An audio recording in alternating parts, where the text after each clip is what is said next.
어제 기브롯 핫다와에서 있었던 일들이 맞춰지고 오늘은 또 다른 이야기가 이제 이어지는데, 오늘은 이스라엘 백성들의 불평이 아닌 여호수아와 같이 모세와 또 다른 아주 가까이에 있었던 사람들의 이야기가 등장하고 있죠. 바로 미리암과 아론입니다.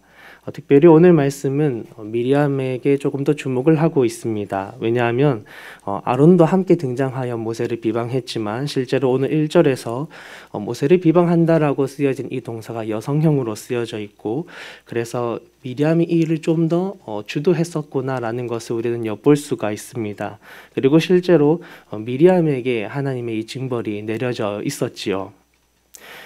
당시 미리암은 왜 모세를 비방하고자 했을까라고 했을 때, 우선 표면적으로 보이는 부분은 모세가 구스 여자를 취하여 아내로 삼았기 때문임이 그 이유인 것처럼 보입니다.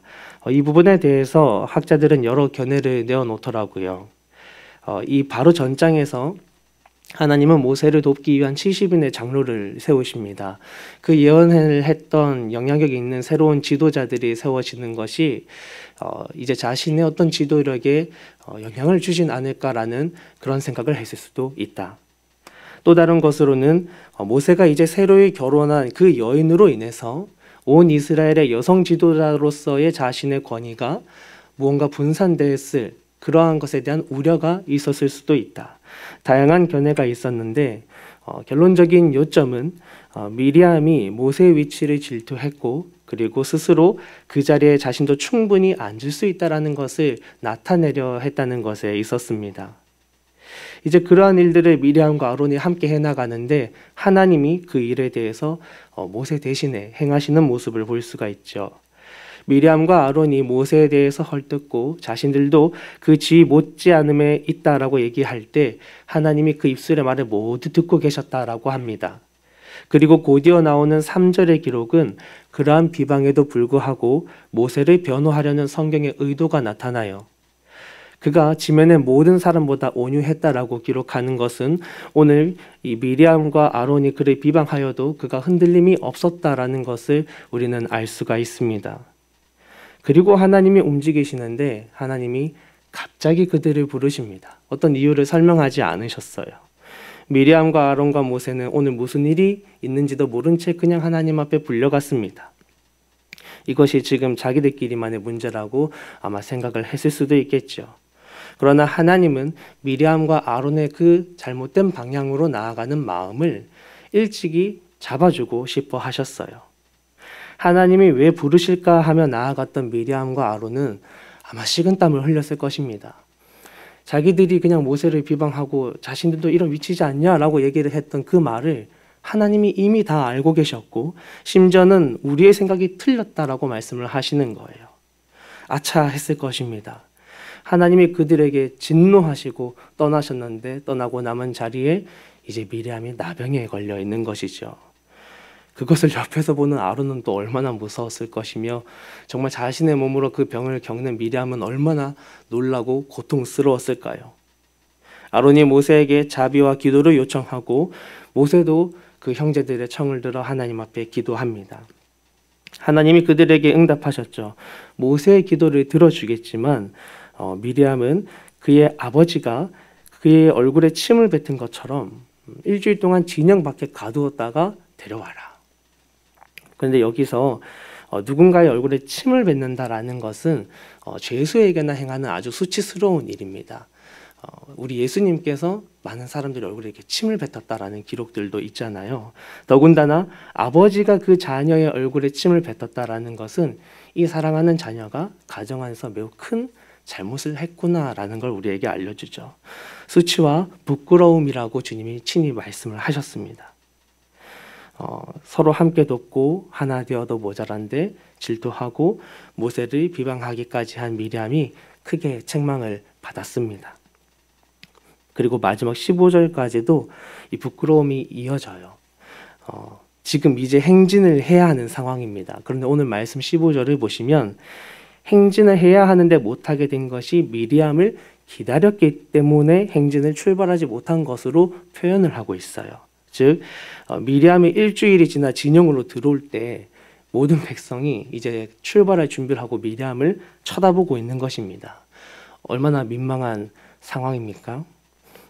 제가 초등학교 6학년 때 그런 일이 있었는데 2박 3일로 야영을 가게 됐습니다. 그런데 제가 부모님께 출발 시간을 1시간 늦게 알려드린 거예요. 착각을 하고.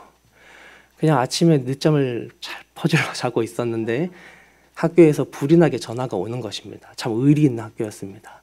저 같은 학생을 버리지 않고 끝까지 전화를 해주어서 이제 부모님이 시간이 잘못되었다는 걸 깨닫고 부랴부랴 정신없이 학교로 갔습니다.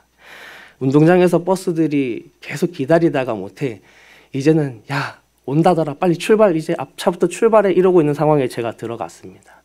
차에서 내려서 이 버스들 하필이면 제가 6학년 저 끝반이어가지고 이렇게 버스 끝으로 이렇게 뛰어가는데 모든 창문에서 네가 그 늦게 온 녀석이구나라는 그 시선이 굉장히 따가웠습니다. 그리고 차에 딱 타는데 야 윤정영 너냐? 막 이렇게 얘기를 하고 우리 반이 제일 늦다니 이런 얘기를 하면서 망신을 주는데 고개를 들 수가 없더라고요.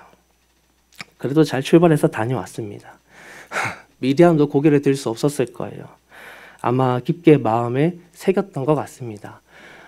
그 이후로 미리암이 등장하지 않아요. 그가 자신에게 주어진 자리에서 하나님의 행하시는 일들을 그저 행하다가 하나님 부르심을 받았던 것 같습니다.